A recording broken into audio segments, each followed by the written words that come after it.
জয়গুরু। যার কথা বললে গুরুর কথা মনে ওঠে, গুরুর আদেশ নির্দেশ বাণী মনে প্রাণে ঢেউর মতো উঠলে ওঠে, অনাবিল আনন্দ সঞ্চার করে, সেই আমার গুরু ভাই। পরম পূজ্যপাদ শ্রী শ্রী আচার্যদেব বললেন, পারিবারিক জীবনটা বেঁধে ফেলাই হচ্ছে ঠাকুর ধরার সার্থকতা। আবল তাবল বুদ্ধি বিপর্যয় থেকে পরিবারের সবাইকে সুন্দর করে এক সূত্রে সঠিক চলনেই সার্থক দীক্ষা।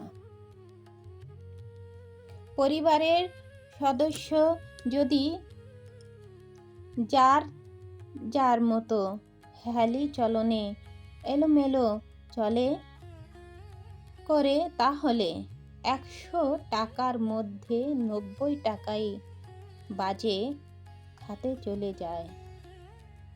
কাজের কাজ কিছুই হয় না। শুধুমাত্র ইষ্টবৃত্তি করার জন্যই দীক্ষা নেওয়া, আমি সেটা মনে করি না। পারিবারিক চলনটা নিখুঁত ও সুনিয়ন্ত্রণ করতে হবে।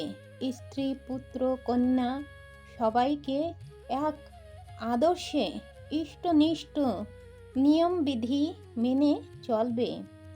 আবার দীক্ষা নিয়ে গুরু জয়গুরু দিলেই সে আমার গুরু ভাই হয়ে গেল, তা না। যার কাছে গেলে গুরুর কথা মনে ওঠে, সে আমার গুরু ভাই। দেওঘরের এক দাদা বললেন, আমি গুরু ভাইদের 1 কৌটো করে খাঁটি ঘি দেব। আমি বললাম, গুরু ভাই হলে দেবে, জয়গুরু দেবে, আর যত 2 নম্বর ধান্দা নিয়ে চলবে, তোমার জয়গুরুর উত্তর আমি কেন দেব? পরম পূজ্যপাদ আচার্যদেব, 10/11/2025। জয় গুরু সকলকে।